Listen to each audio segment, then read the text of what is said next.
when they were saying about the conditions that they were under, having to drink toilet water, woken up at all hours of the night, having dogs at them, standing outside having to undress. I mean, I think that's just so humiliating. And I think for me, as a wife, it was heartbreaking. I couldn't sleep, I couldn't eat. I was just waiting for some kind of word and just to know that he was okay.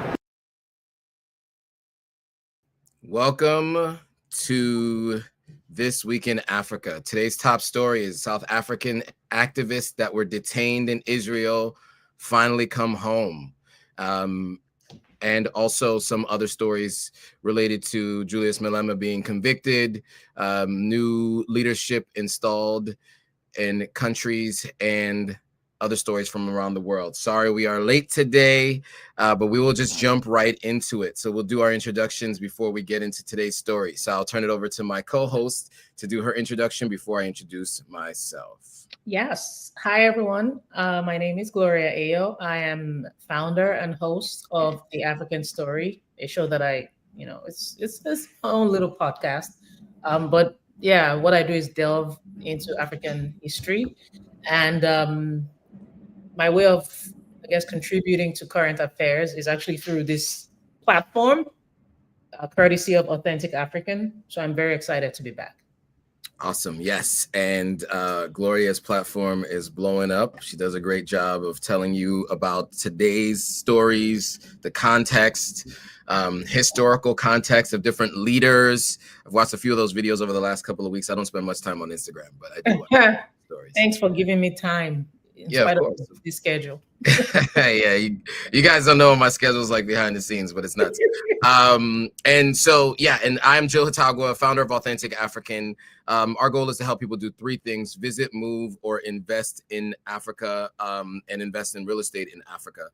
And we want to bridge the gap between those living on the continent and those living in the diaspora. And so back to today's stories, as mentioned, we will be discussing the 6 South African activists that were on the flotilla in Gaza that returned home after detention in Israel.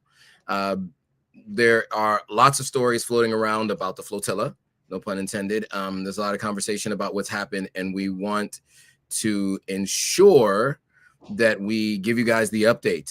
There is an African angle on this, so that's why we're talking about this. Many people ask us to talk about Israel, and generally we don't, because Palestine, believe it or not, is not in Africa.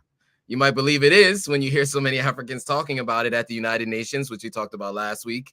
But although it is an atrocity happening on a grand scale, there are many happening on the continent, and so we address continental issues first and foremost.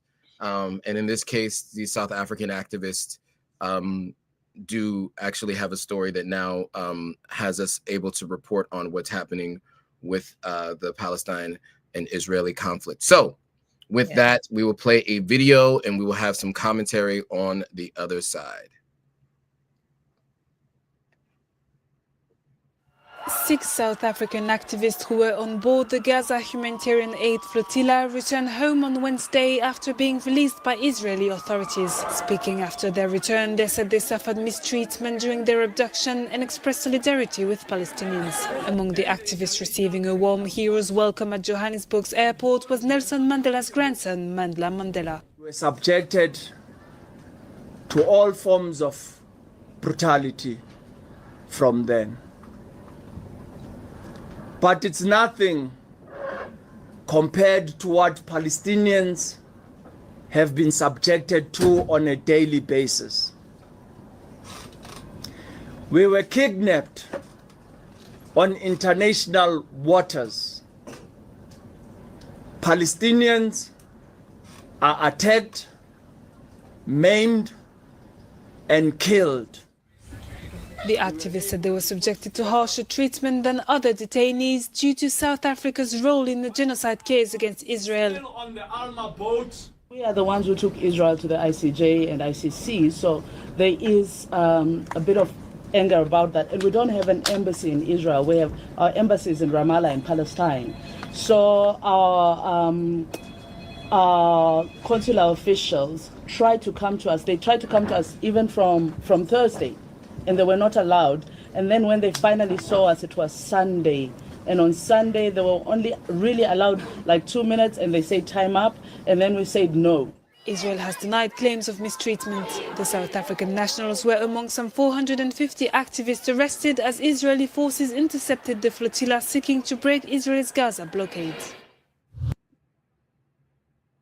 All right. So, Gloria, your thoughts on this story? Man. Yeah. Obviously, the case is getting even more recognition. People are noticing it even more because of Nelson Mandela's grandson. And I mean, hearing things such as the hijabs of 2 Muslim women, being forcibly removed, people being stripped in front of Israeli soldiers, allegedly, things that did not happen to other detainees. Hearing that is actually very concerning. And activists are saying they were harshly dealt with, as we've heard, once they realized they were South African. And Israel has denied all allegations. It's stating that, no such thing happened. Sure. But if this is in fact proven to be true, I mean, come on, Israel, like, come on. We keep hearing all these horrifying cases. We've seen some, and if this is proven to be true, it will basically be a case of Israel, yet another case, or yet another confirmation of Israel punishing people, via imprisonment, or otherwise starvation, etc., for choosing to side with Palestine. Yeah, absolutely. And I'll just say, what they complained of is consistent with other complaints we've heard from other people detained and or imprisoned falsely and without due process by those of the government there. I will say that, I just wish this level of activism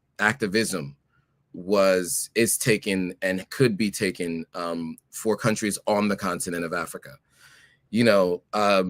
Getting humanitarian aid into Palestine into the Gaza Strip is to the utmost importance. And there are many countries focused on that. Where there aren't people focused is on South Sudan, on, the Congo, right? On what's happening in northern Nigeria, what's happening still in Burkina Faso, Mali, and Niger, right? With these insurgent groups unaliving large numbers of people. It goes underreported, unreported, rarely discussed, except for on places like this. And these are the places that we as Africans should focus, because they do not focus on Africa when there is a need, right? And so I do think it's really important that we remember that. I think what happens a lot, and this is my own personal belief system, is that when there's a group of a lighter complected race committing an atrocity on a darker complected race, that is when people want to get involved from other places. When it's 2 groups that are of the same complexion, it almost never gets discussed except to condemn that group. Think about that anywhere in the world, right? In the United States, anywhere in the world, that's where we see people decide to become involved. We need to be involved on the continent more. I do understand that Nelson Mandela stood firm with Palestinians all throughout his time, as an activist and imprisonment, and when he was president and when he was out post-presidency. And so I do understand that South Africa does feel tied to it because, the idea of apartheid and eliminating it across the world is something that they all have talked about, and it's ingrained in South African society. But as I mentioned, you have to fly over conflicts happening in Africa to get to this conflict happening in Palestine. And so I do think it matters that we do spend a lot of time focused on what's happening on the continent.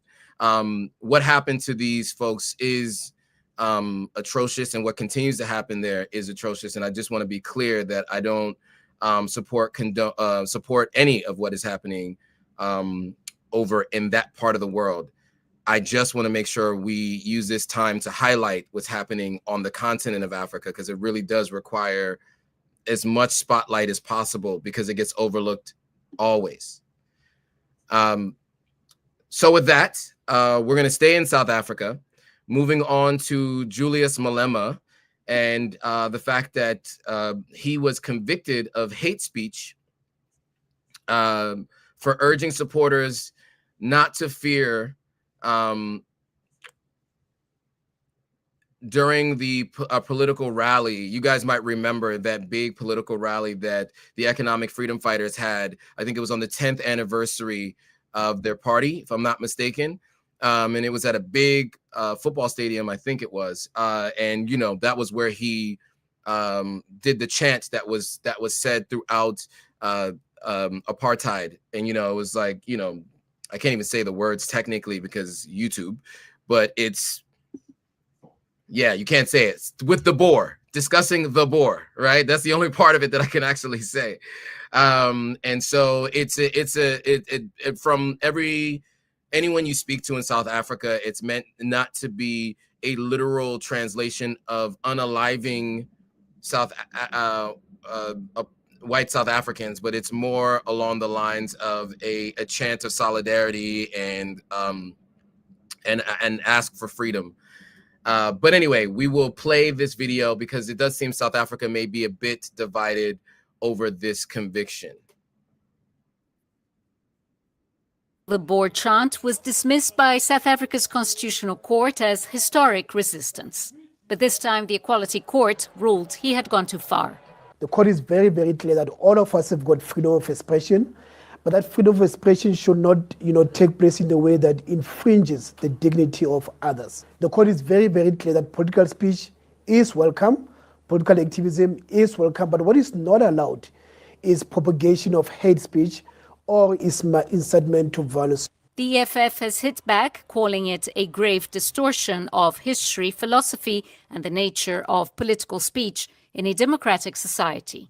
The party will challenge the ruling at the Supreme Court of Appeal. The Economic Freedom Fighters is very disappointed by the ruling of the Equality Court, because this also doesn't reflect previous legal rulings in understanding revolutionary language and context in South Africa. And it is definitely not a literal call to go and kill whites, but it is a call for strong action and revolutionary resistance to racism and to oppression. Meanwhile, the Democratic Alliance Party within the ruling coalition hailed the decision. For far too long, Julius Malema got away with hate speech and inciting violence in this country. The Democratic Alliance really welcomes this judgment. We cannot have it that a leader of a political party in this country asks for the killing of people. The EFF insists its fight is not against white people, but against white supremacy. Of course, leadership from the Democratic Alliance is going to object. And for those who don't remember, we've talked about this before. The Democratic Alliance is a majority European descent group that really focuses on the ultra wealthy Europeans living in South Africa. And they are part of the coalition that formed the government.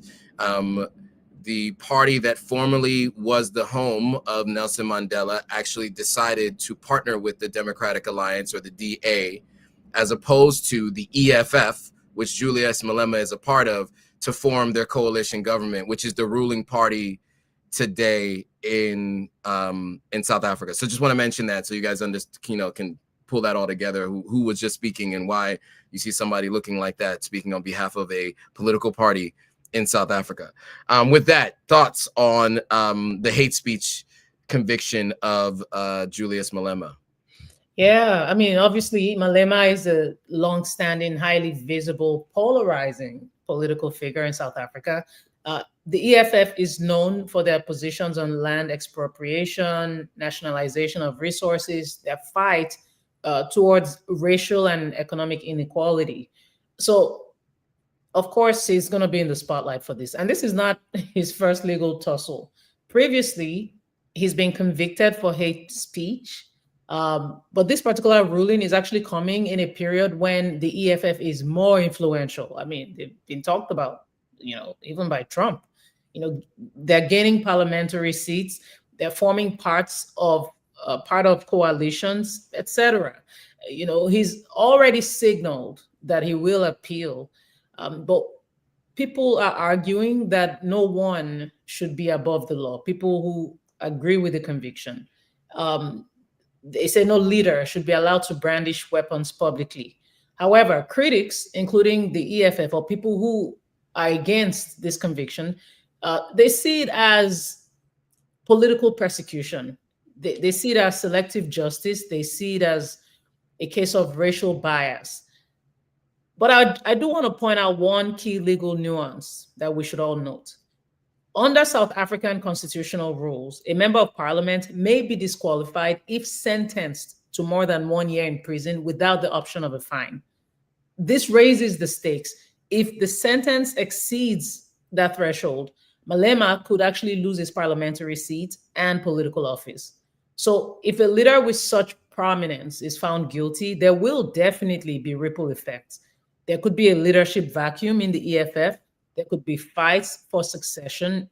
Even the morale of its members could be affected. And this is because the EFF's identity is tightly bound to Malema. Yeah, well put. I mean, he is the face of the party. That's how we are aware of the EFF. And he has been the most vocal. I mean, at one point in time in 2023, he was the most searched politician in South Africa over Ramaphosa. There was a time where people did not even know who the president's name was, but they knew who Malema was. And I remember when I was becoming aware of Malema at that time, we posted a lot about him on Authentic African. We've reported about him throughout the years, his failed attempts at the presidency there in South Africa.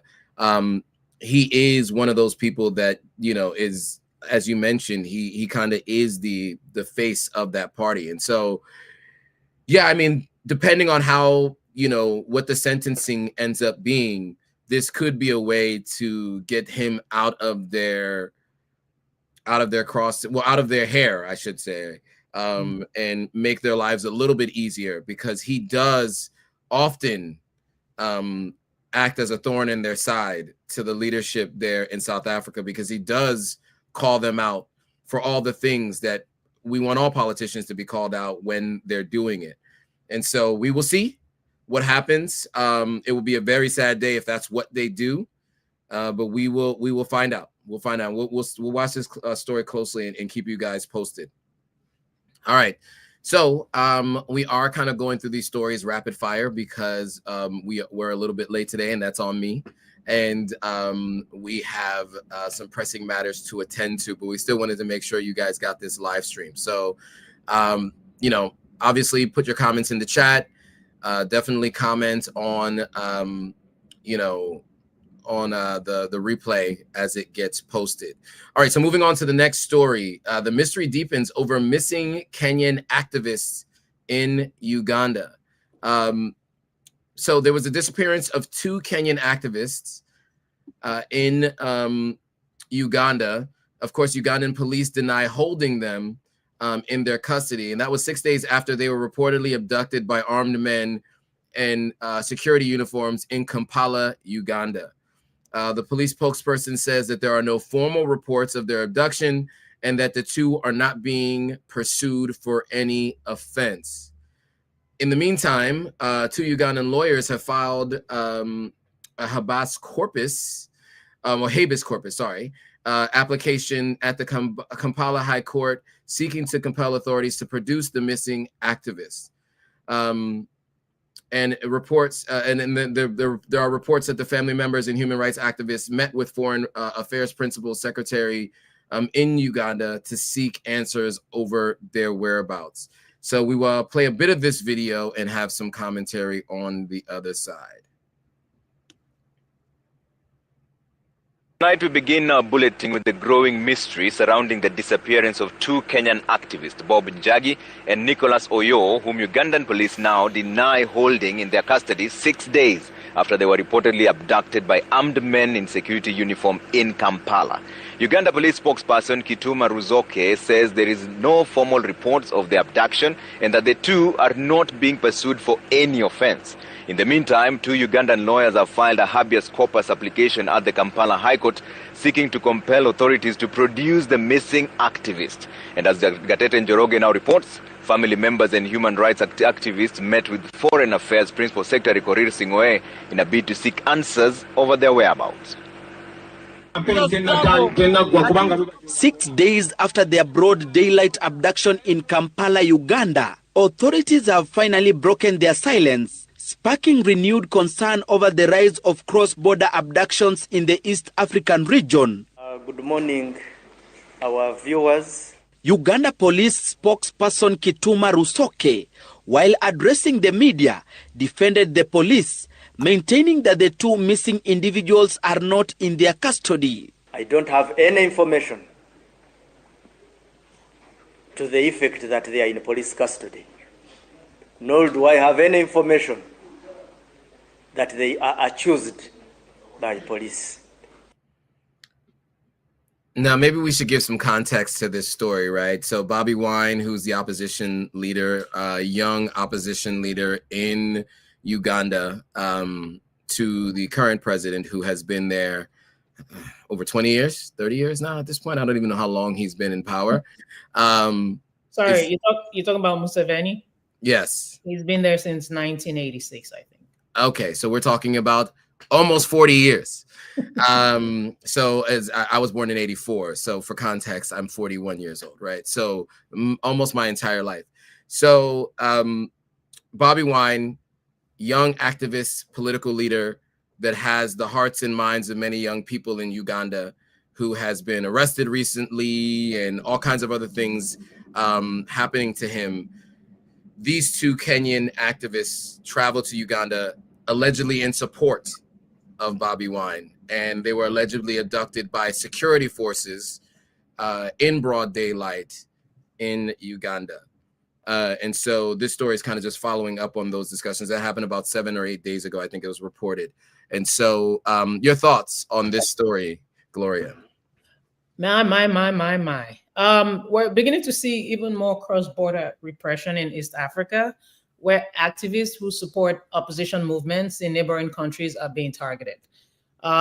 These activists are affiliated with Free Kenya, and they joined Bobi Wine's campaign events earlier in Uganda. Now, what makes this really concerning is that the Ugandan government has not offered a clear explanation or even acknowledged detaining them. Just last year, Kizza Besigye was allegedly abducted from Nairobi to Uganda. I mean, that's to abduct somebody because of their support for opposition is alarming.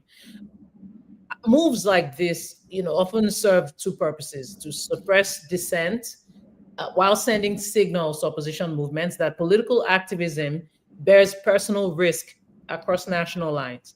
Not long ago, we talked about the prominent activists from Kenya and Uganda who traveled to Tanzania to observe the treason trial of opposition leader Tundu Lissu. They were reportedly arrested. They were not allowed any communication for several days before being released and deported to their countries. Following their release, both of them held a press conference in Nairobi where they recounted harrowing experiences of alleged torture and even essay. So there seems to be a violation of sovereignty, of human rights. There's a frightening effect on regional solidarity across East Africa. Even if these moves were indeed made in the interest of national security, as these governments claim, what we have been presented are a lack of transparency and lack of official acknowledgement, And these lean heavily toward concern about abuse of power. What will matter next is whether courts enforce accountability, whether there will be evidence, whether the regional community is going to treat this as a breach of human rights rather than an internal matter. Yeah, well put. I mean, I think the only thing that I can add is, this sets a precedent, right? And this, there are many reasons why these things happen. And I think you touched on this in your statement. One, it is to deter other people from doing the same thing. And then I think the other element to this is this happens with the complicity or the agreement of the host country where these people are from, right? You notice that you don't hear anything from the leadership in Kenya about the abduction of 2 of their citizens in another country. Mm-hmm. And as you mentioned, they're in opposition to the current government in Kenya. So what I see here is folks who feel that it is proper and right to abduct and use these kinds of scare tactics to prevent others from doing the same. We see that activism leads to change, and when it doesn't, it leads to forceful change, right? We saw that in the AES, and we saw that in Madagascar. Was it Morocco? Madagascar. Well, Madagascar is a whole different conversation we'll get to in a moment here. But, when you see that kind of change, I think it does strike fear in the hearts of some of these political leaders. And that is why they are taking the approach that they are. Gloria, I know that you have to go. No, keep going. It's okay. Okay, so there are 2 more stories that we want to cover today. Madagascar's change in leadership, and then also the ending of AGOA in Africa. And both of these are follow-ups to stories that we've done recently. And so we'll start with the Madagascar story. There was a Gen Z protest in Madagascar. Military general is primed to take over as the prime minister's job. And we're going to play this video and give some commentary on the other side.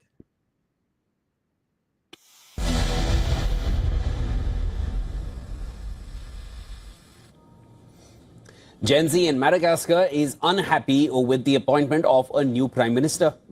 Well, for the protesting youth, the call was for a complete political overhaul as a rally against government corruption.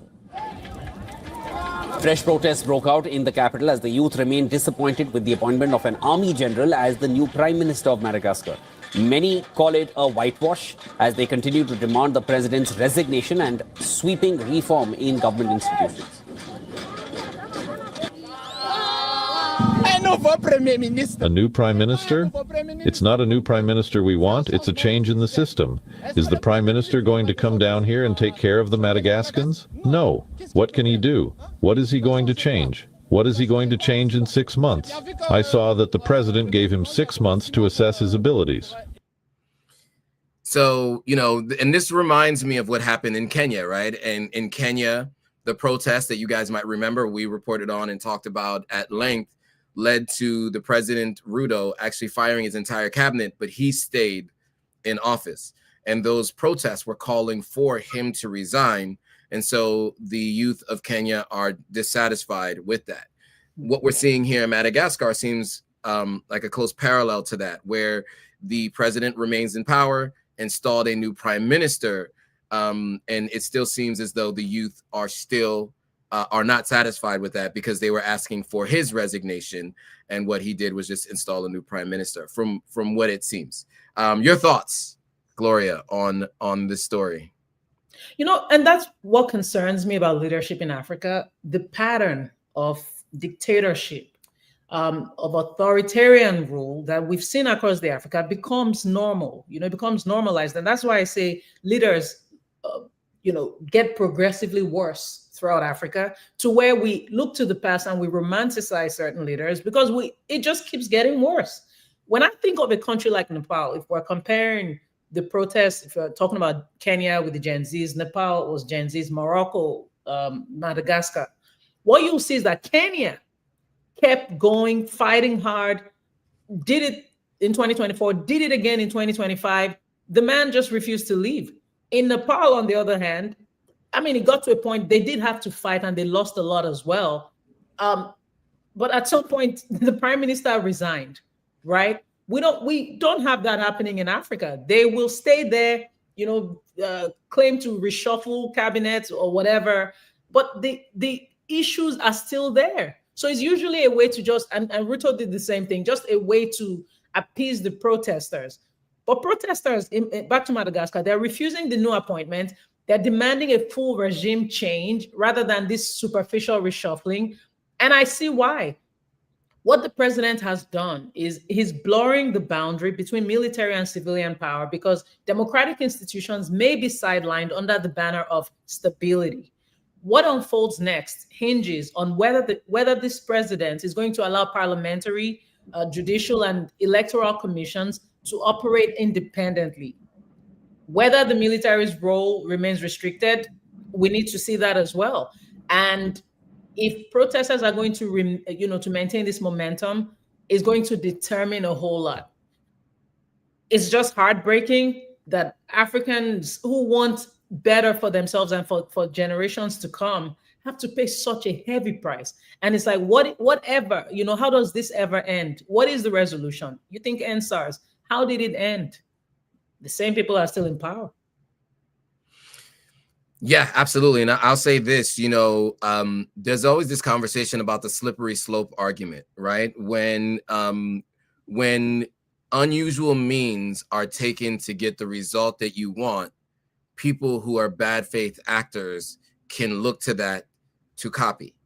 So for example, many of us are in support of what's happening in the AES. Now, how that was done was through what we're calling, or many people call, a revolution, not a coup. Because it's saying the people wanted this takeover of power, but it was a military takeover of power, consolidation of power, changing parliamentary practices and putting things on pause. Well, now you have a leader in Madagascar who's actually using that blueprint, it seems, to be able to do something similar. And we will watch and see if that's what happens in Madagascar. So in the AES, where you had what most people are calling a revolution, and people are excited about it, in Madagascar, something similar is happening, but not from the people's lens, but from the top down. And they'll be able to operate and do some of the same things that we see in places where we support. And that's why people have that slippery slope argument. I think Gloria has mentioned previously that, when we see government takeovers, and that's something that I've cautioned against, is that, it's scary to be in a country when this attempt happens and when it happens. And also there can be negative consequences. And these are some of the negative consequences that we're speaking of, right? Other people can mimic these things and actually apply their own versions on this. And you see it all around the world, right? Pardoning of sons in the United States can lead to pardoning of other people in the next administration, right? Just keep that in mind. If you're thinking about, I'm not going to say any specific names in the US, but you see when someone does it where you may potentially agree with their politics, remember someone else who you disagree with may do the same thing. And so that's why military rule and military takeover can be a slippery slope, and it should be something we watch closely and hope that it doesn't need or is not the requirement for the change we're looking for on the continent, because there are many people who were military leaders that people did support who now end up being dictators 40 years later, 30 years later, and are taking those same military tactics into other countries, neighboring countries, stealing their resources or having the resources come to their countries. Figure out who I'm talking about. It's happening in the same region as we had talked about earlier today in Eastern Africa. And so that happens, and they may no longer be wearing their military uniforms. They wear suits now, and they speak eloquently, but they are still, and they may even wear glasses, but they still are committing crimes, war crimes, and it's internationally recognized. And so I'm speaking about East Africa, to be clear. We're not talking about the AES here, but what I'm saying is just be very clear that these kinds of military takeovers that happen in places where we may support can be replicated in places that we don't support. So I just want to caution everybody who is watching these stories. Okay, final story that we will talk about today. There's some others that you guys can check out for yourselves that are in the description. But this one is the African Growth Opportunity Act, Africa Growth and Opportunity Act. AGOA is also what it's called. It is expiring. Now, the Trump administration has hinted at extending it. And this is one of those things that we've talked about here in terms of Africa's dependency on the West, right? And so, you know, we'll play this video for a bit. It is a rather lengthy video, so we won't play the whole thing, but we will have some commentary on the other side. And Opportunity Act, or AGOA. This U.S. initiative has provided duty-free access for African goods to the American market for years. But the plan expired on the 30th of September, raising concerns that President Donald Trump's administration may not renew it. However, officials have reportedly hinted at a one-year extension. According to reports, a White House official has said that the Trump administration supports a one-year extension of AGOA. Since taking office in January, the administration had not publicly stated a position on the act. AGOA has been a landmark trade agreement for 25 years, granting duty-free access to the U.S. market for several African products. At least 32 African nations have been eligible for preferential treatment under the program. Top exports include crude oil, motor vehicles, apparel, jewelry, citrus fruits, and more. South Africa has been the top beneficiary, followed by Nigeria and Kenya. AGOA has also been instrumental in job creation across sectors. For example, in Kenya, approximately 66,000 workers are employed in the apparel sector. In Lesotho, around 45,000 workers are in the apparel industry. And in South Africa, about 30,000 workers are in the automotive sector. So the expiration of AGOA puts thousands of jobs and businesses at risk. So, you know, important to note how many jobs this program has been responsible for, right? I mean, we just in 3 countries, they're talking about over 100,000 jobs, right? And this is absolutely a landmark deal that was done 25 years ago that really did have a tremendous impact.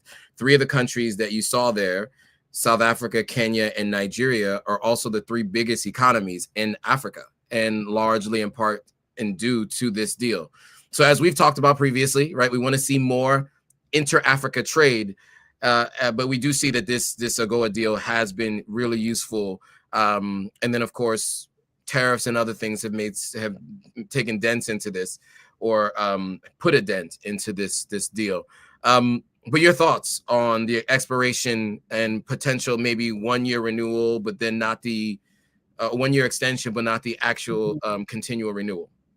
Yeah, so AGOA was actually legislated under the Clinton administration, as you said, 25 years ago. And the aim was for the U.S. to have a tool of economic diplomacy to help encourage U.S.-Africa trade, to encourage reforms, and to counter, this is really important, to counter rising influence from other global powers.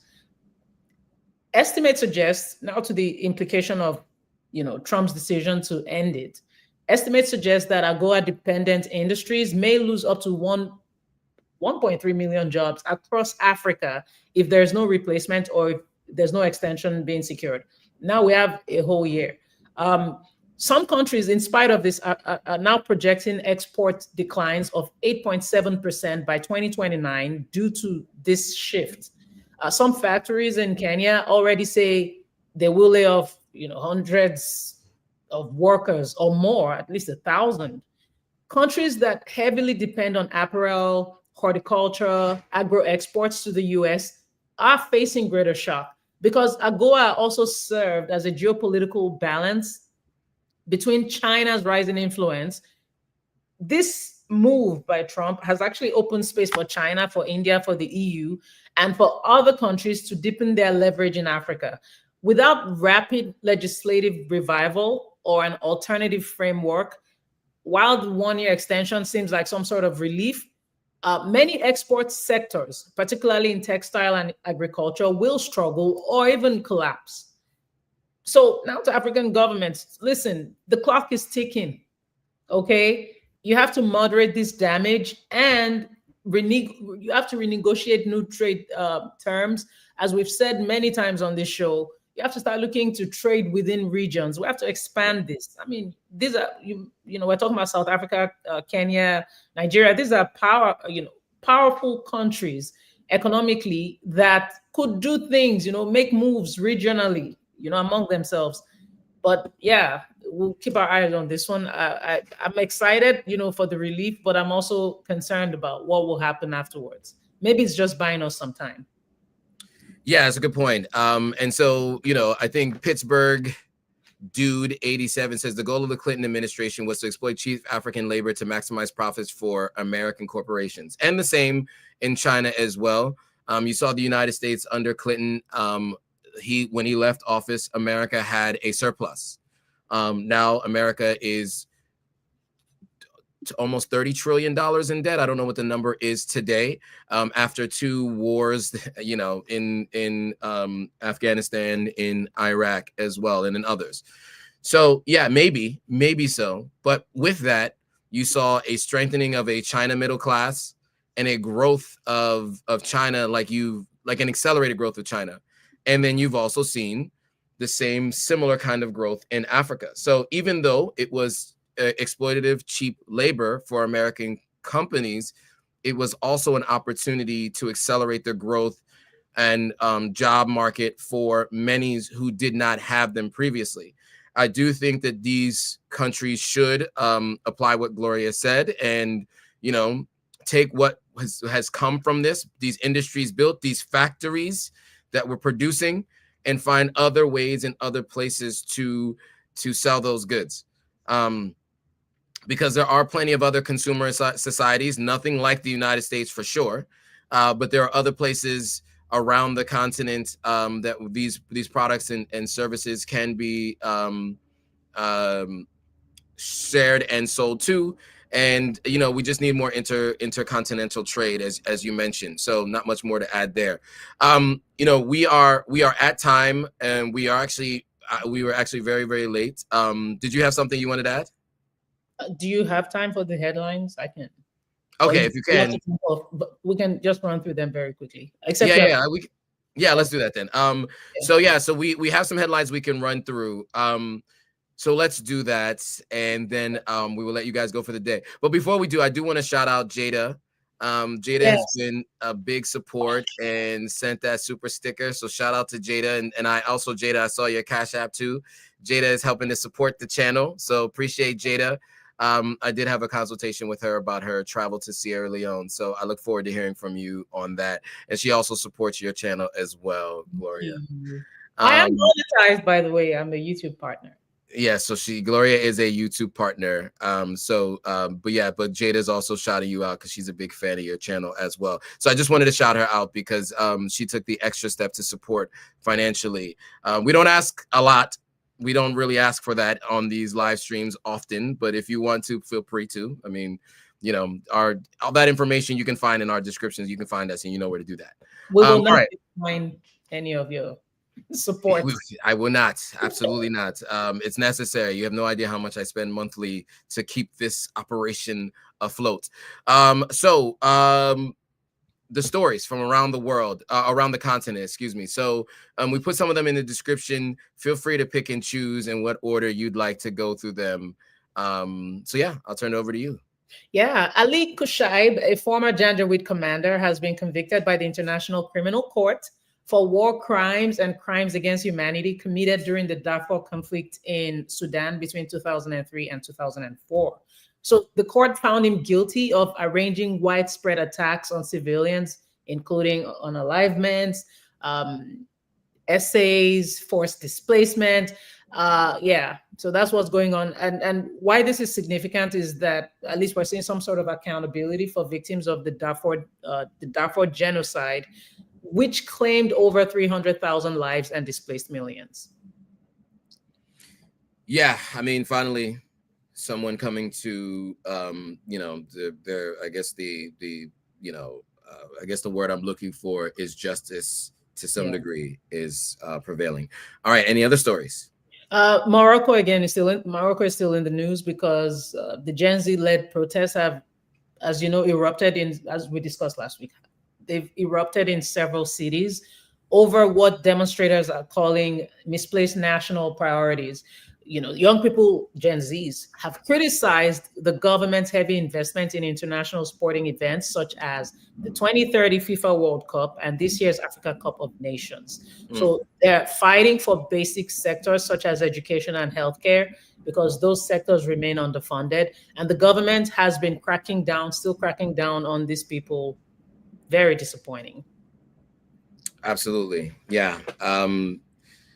We'll continue to watch what happens there. I mean, I love to see people using their civic, you know, I guess the word is civic disobedience.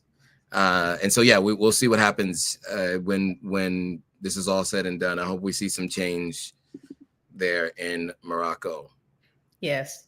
Philadelphia, there's actually a pastor of the Africa Town Church. There's a town in Philadelphia known as Africa Town. Anyway, this pastor has emerged as a defiant protector of undocumented African immigrants that are facing aggressive ICE raids. So he's actually refused to open church doors to federal agents, even under pressure.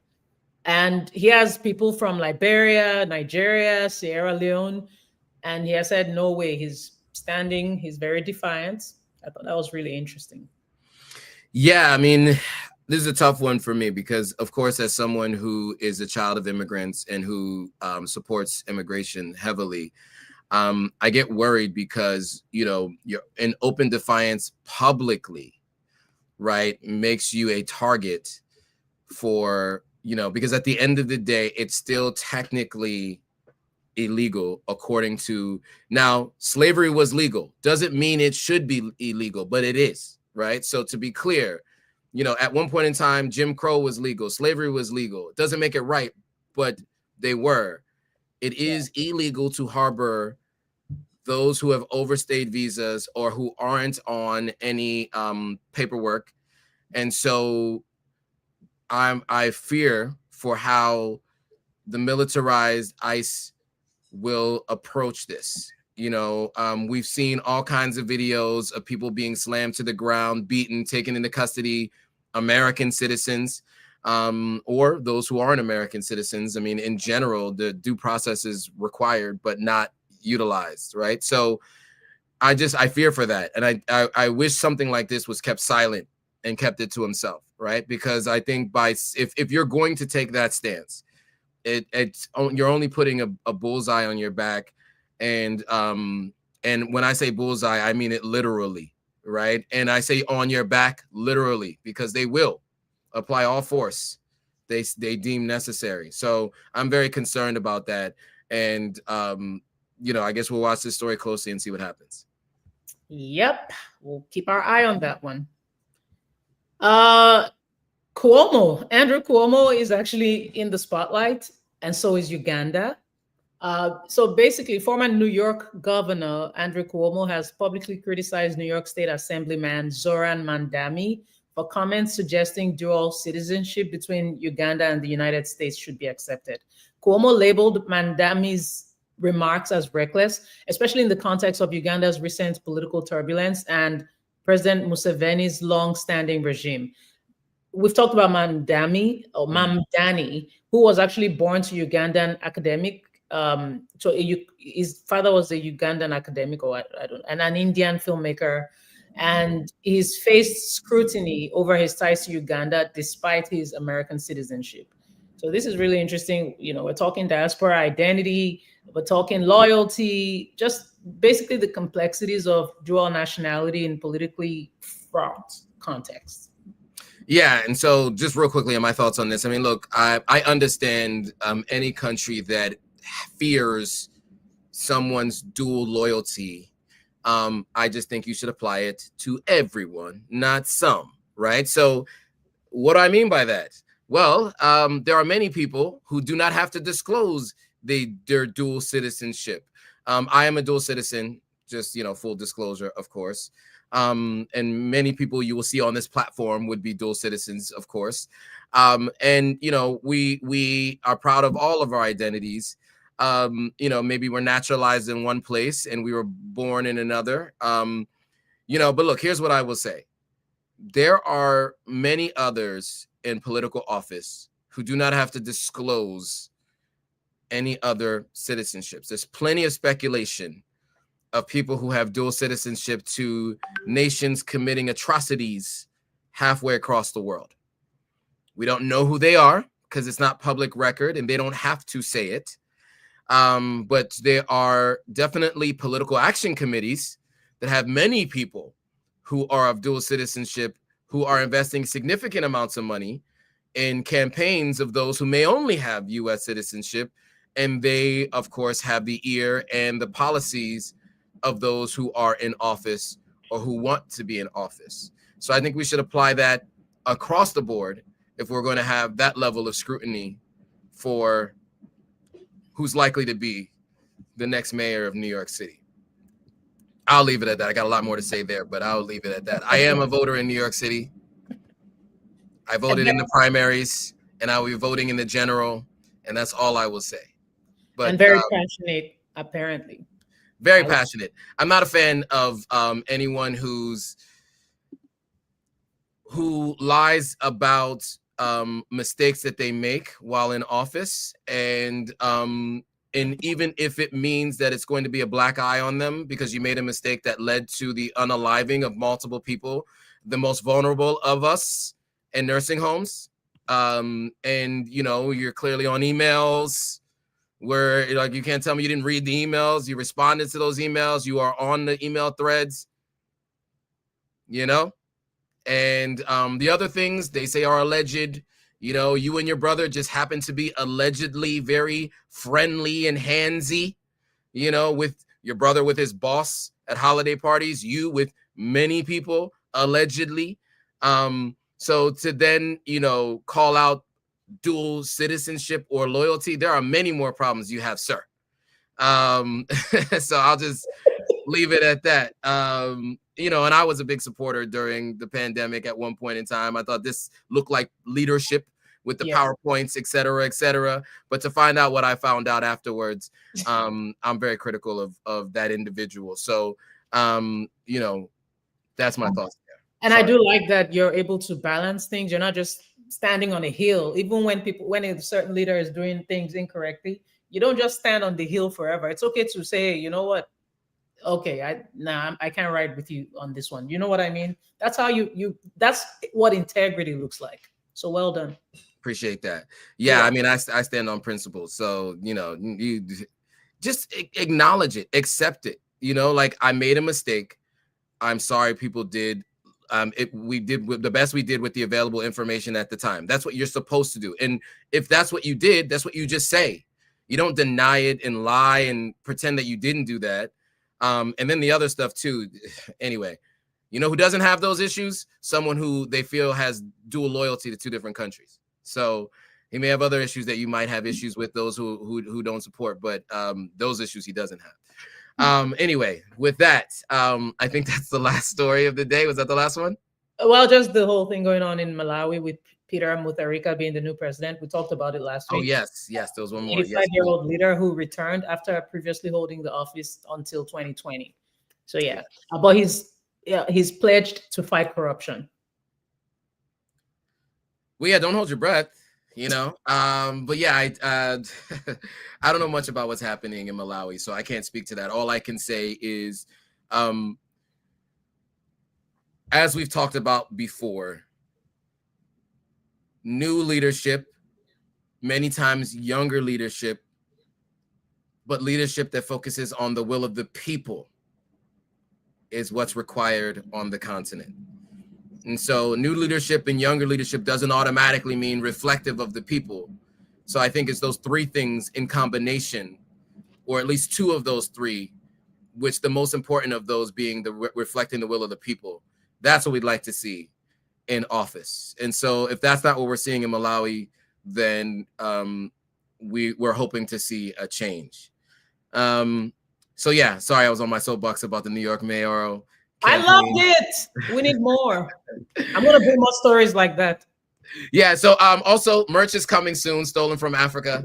So stay tuned to this. As you can see, you know, the colonizers of some of our favorite countries have stuff still in their museums and in their vaults beneath their palaces. So the merch is coming soon. Stay tuned. We're here for it. I want a couple. I want many. Give me many. Well, I'll send you some actually. Thanks. I hope you have different kinds, like, you know, the Benin bronzes, etc. Yes, there's a lot more coming, stolen from Africa. There's also before slavery, doing a before slavery line as well. I guess I'm announcing it here. So more to come, though. More to come, and that speaks about the Moors, by the way, when I say before slavery. So yeah, there's a lot there to share in the coming weeks. So stay tuned. I happen to be wearing it today, you know, so I thought I would share it with you guys. But yeah, there's more to come. So you know, your Moors video still keeps going viral. Yeah, I keep hearing that. Yeah, good job, Joe. So more content to come on that, and more and definitely more merch, literally. Okay, so with that, I want to thank you guys all for watching. Apologies for the delay. Thank you for sticking with us. If you did stay this long, if you haven't already, make sure you subscribe to to Gloria on YouTube and at the Gloria AO, which is right here. Subscribe to Authentic African if you're following on Gloria's side. Make sure you follow us on all the social media platforms. We're on all the social media platforms. It's in the description below.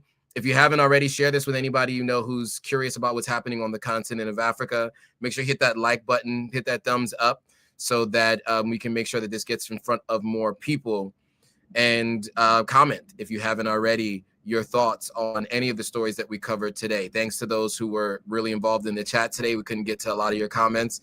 But yeah, we want to thank you all for joining. And with that, we won't be seeing you guys next Thursday, but we will be seeing you the following Thursday. I will be in somewhere.